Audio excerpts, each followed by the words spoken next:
You are watching the Eagle Report here at the Trobe Live. Coming up in today's episode, we have an exclusive interview with La Trobe University's Vice-Chancellor. Sheridan Lee will be reading the news headlines. We have our regular segment of sports with Bilal and Ahmed. Everyone's favorite ACLA with Adam Ioannidis.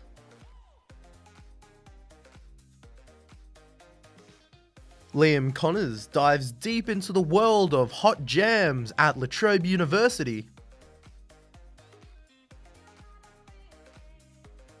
And Meg Kennedy has a special story for you today.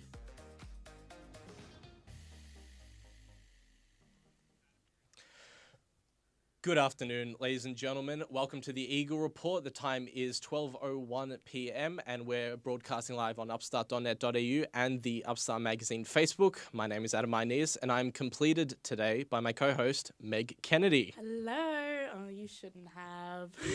Stop it, you. So today we have the Media Hub launch and we are very lucky to be able to interview the Vice-Chancellor of La Trobe, John Dewar, and we are also joined by Professor Lawrie Zion from the journalism department, who you may remember from the show we had last week, where he talked about his book, The Weather Obsession. Definitely. How are we, guys? I think we're good. We're good. Lawrie? That's good. Feeling very much at home again. It's great to be back on air. How's that feeling here? Yeah. So, with the Media Hub, obviously it's a very big day today. With the whole hub itself is obviously a big investment by the university. How much did you put in and why do you think it's worth it? Well, I think the university spent about $600,000 on refurbishing this part of the Agora. Probably just as significant is the fact that if this weren't being used as a media hub, it would be a commercial outlet for something. I can't remember what it was before. A chemist. It was a chemist. A chemist. Great. Big difference. So the university's foregoing a bit of revenue as well in allocated. But I think it's just fantastic to have this space in the Agora. It's right at the heart of the university. People are here all the time. It'll be a very visible space. And the reason we did it was to support Lawrie and his colleagues who wanted to make some innovations in the way in which we teach students and ensure that the La Trobe students studying media and communication go out into the workforce after they graduate with the best possible experience in an environment that replicates as closely as possible what a real studio might be like. In fact, Lawrie, I suspect this is a whole lot better than a lot of studios you've been in. Absolutely. Yeah, it's the only studio I've ever worked in where you can look out the window and there really are people just walking outside. So that's a first. Yeah. It's not just a green screen. It's not. It's not all just real. A green screen. Yeah. It's very sunrise or whatever it is. Yeah. People waving. I think eventually our aim is to have breakfast here from 6 till 9 every day. Guys are going to be getting up really early and to have a whole lot of noses pressed against the glass. Posters signed. Yeah. So obviously now we have 3 shows a week, The Recovery, 10 Express, and of course yours truly. Future plans?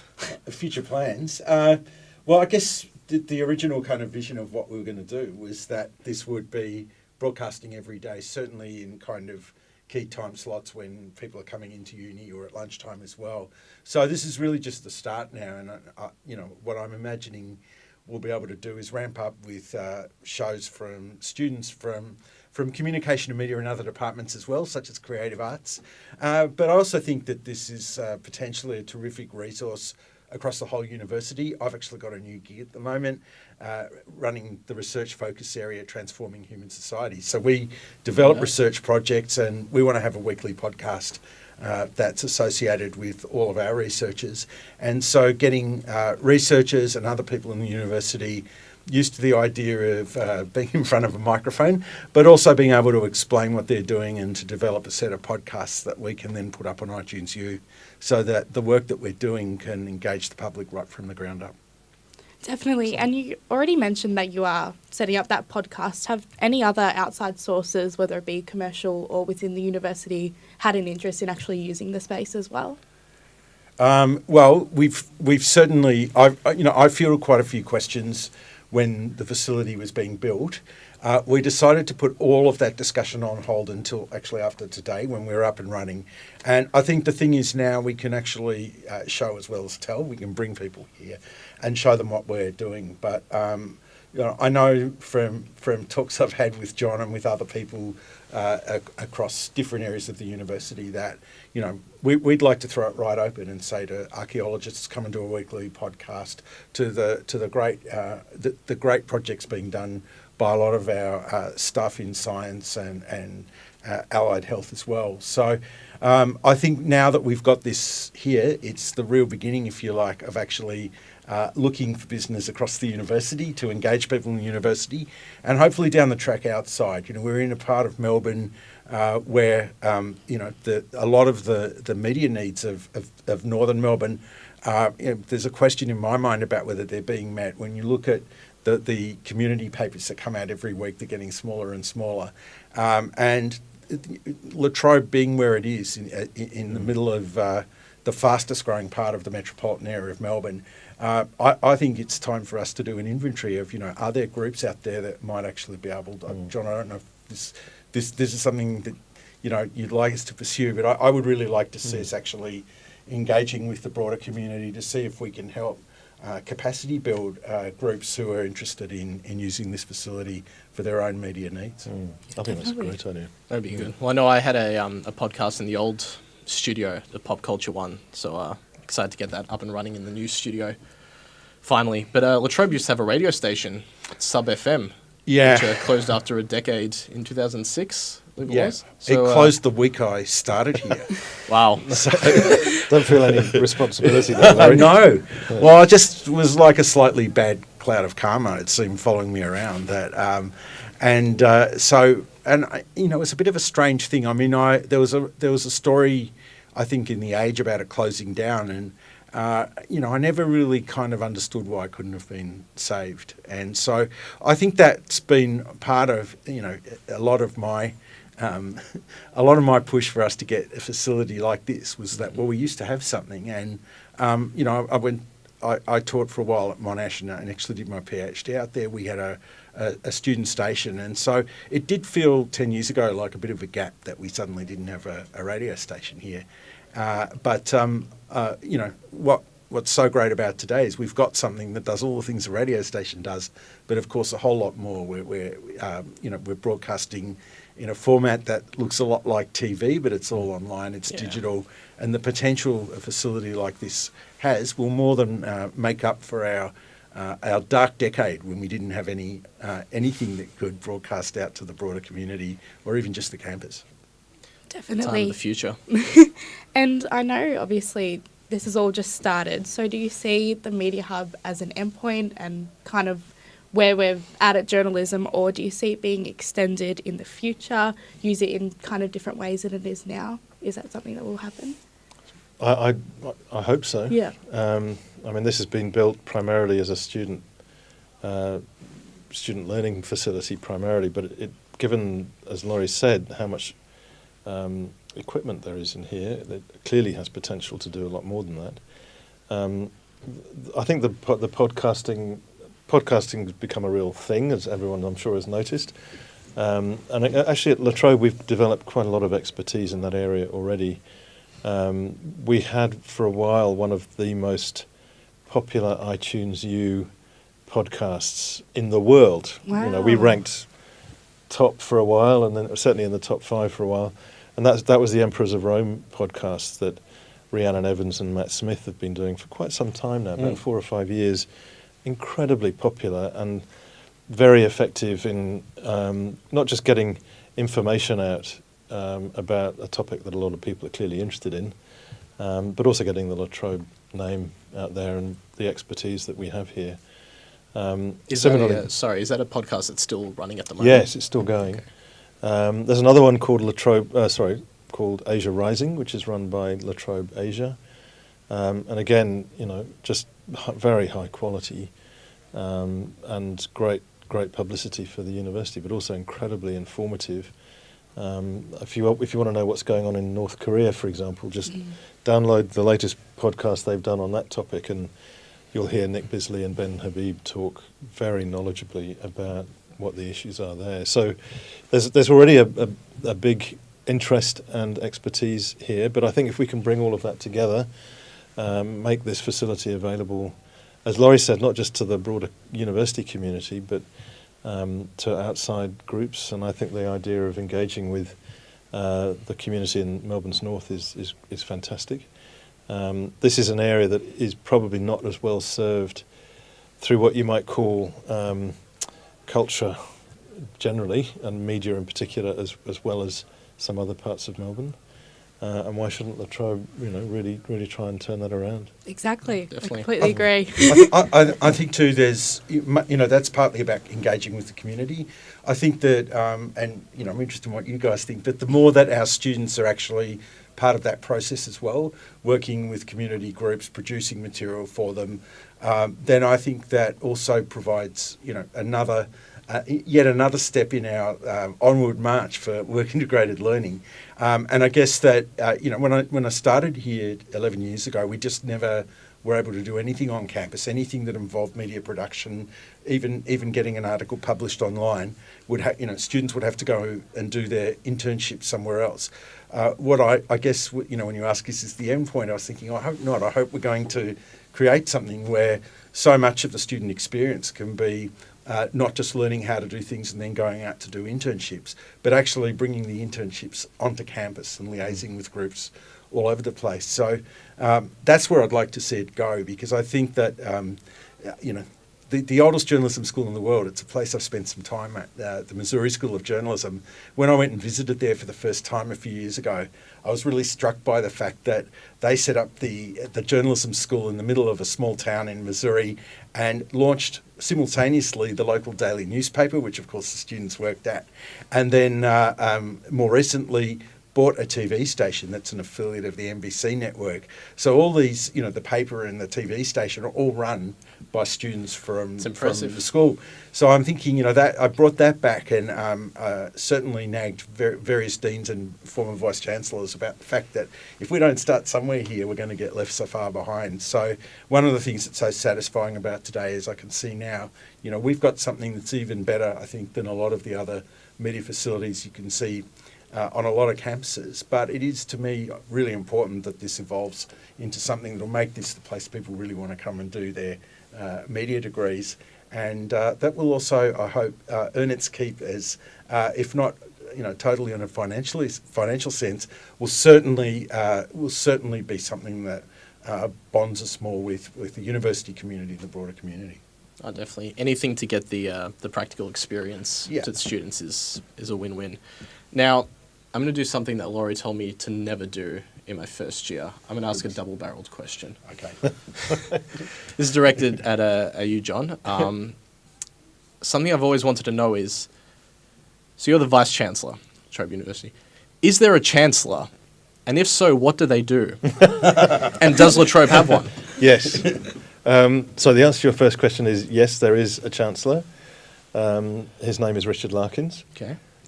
Former Vice-Chancellor of Monash, a very distinguished person in many, many different ways, and an excellent Chancellor. So what do they do? Well, the Chancellor is a bit like the chair of the board in a corporation. His main job is to chair council, and in that capacity, he also is my boss, essentially. So it's a bit like a CEO reporting to the chair of the board. So my Chancellor is the chair of the board equivalent. Okay. But his job is to ensure that I'm doing my job, and that the whole university is doing the right thing in terms of, does it have a strategy? Is it achieving that strategy? Are we compliant with all the various obligations we have to meet, particularly to government? That's the job of council, and as chair of the council, that's what he has to worry about. My job is the kind of day-to-day management, and theoretically there's a strict divide between governance, which is what the Chancellor looks after, and management, which is what I look after. Okay. Does that help? That does. That's a great explanation. Thank you for that. Now, another question. Yeah. Where is Car Park 5? Because we covered that on our first show, that there actually is no car park 5 visible Conspiracy on the map. theories of Latrobe. The great disappearance. I don't know. Can I take that on notice?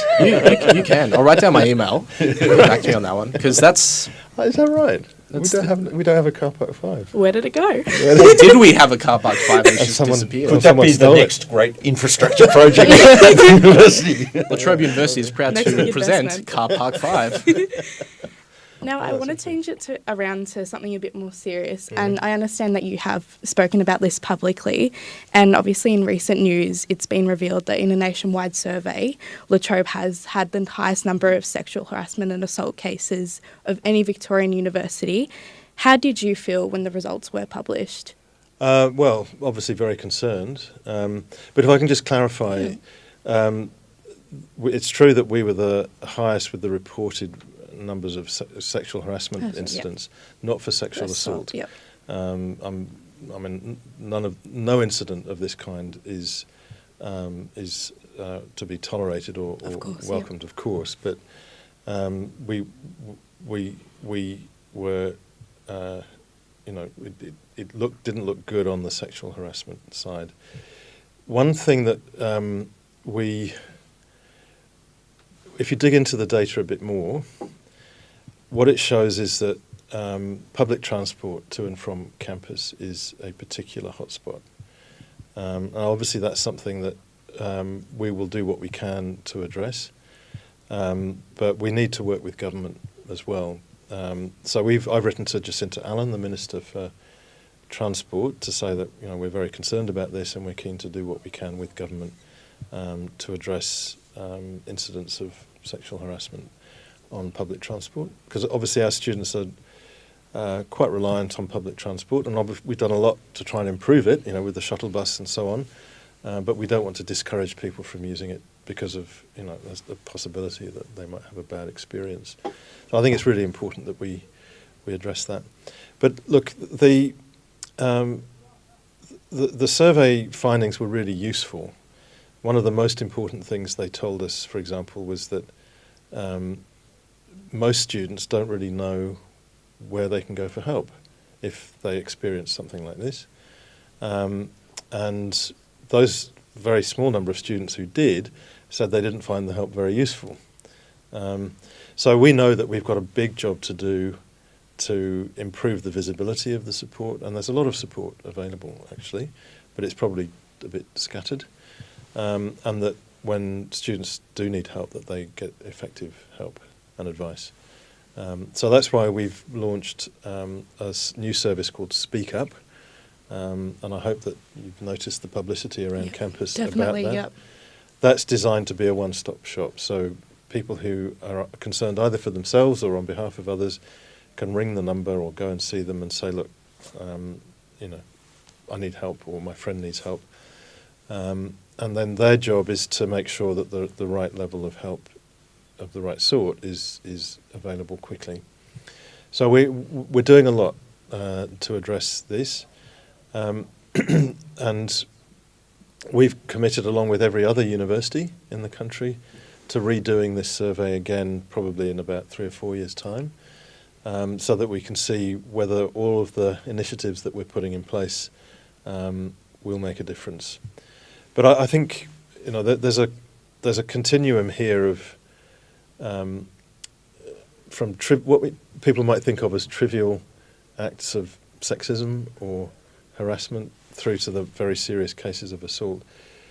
Our philosophy is really a zero tolerance philosophy, that even the small acts of sexist behaviour are indicators of really a lack of respect, and that can then lead to other things that become more serious over time. Yeah.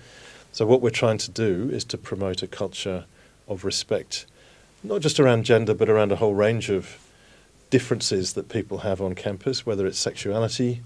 And incidentally, one of the things that the survey uncovered was that it's our LGBTI community who are far more at risk, even than women, from harassment and assault on campus. So this is a complicated set of interlocking issues that we have to tackle in an interlocking sort of way, Definitely. and that's what we're doing. I'm chairing a thing called the Campus Safety Group, which is looking at everything from how we organise lighting through to our relationships with the Victoria Police, and there's really a lot of work now going in a much more coordinated way than previously. The other way of reading the survey, incidentally, was that what the figure that really surprised me was not the reported incidence of sexual assault or sexual harassment on campus. It was the rate reported by students of sexual harassment and sexual assault anywhere in their lives. So that includes off campus. So the national figure for on campus was 21% in the case of sexual harassment. The national figure for anywhere was 51%. Now, that is completely off the scale. The surveys that have been done previously have shown that in the general community, about 21% of women report sexual harassment in any one year. Now, that's unacceptably high, but the on-campus reported rate was uncannily similar to that rate. But there's something about being a uni student, and it's not specific to La Trobe, this is across the board, about being a uni student, particularly a female uni student, that means that out there, off campus, you're particularly vulnerable, almost more than twice as vulnerable. Now, whether that's to do with the age range, or whether it's to do with the fact that uni students work part-time, perhaps more, and are in more vulnerable situations, we've got to find out more about that, because to me, that was the statistic that really hit me in the face. Definitely, yeah. 51% of women students reporting somewhere in their lives an incident of sexual harassment in the previous. And in fact, what it tells us is that students are safer when they're on campus than when they're off. Yeah, definitely. Which is, that just... In comparison to that. Yeah, we need to understand that better. Of course, yeah. And it's great that there is action being taken after this, and absolutely. I'm sure that it's going to be completely different next time we have a look and see what's going on. I hope so. Definitely. Yeah. Cool. So thank you both for coming on. Obviously, we're super excited. It's officially up and running now. It's all official. So thank you both for your time. Thanks, we hope guys. you enjoyed it. Well done. And definitely. Congratulations to you two as well. Thank you. I hope Lawrie. you enjoy the rest of the year. Are you both graduating this year? No. I'm graduating. You're graduating. But I'm off for an exchange next semester. Oh, good. Where are you going? America. Good. At Loyola University. Oh. Hopefully. I shouldn't be saying this because I don't want to jinx myself, but fingers crossed. All right. Well, good luck for the rest Thank of the you so year much. here. Thank you. You Thanks. too.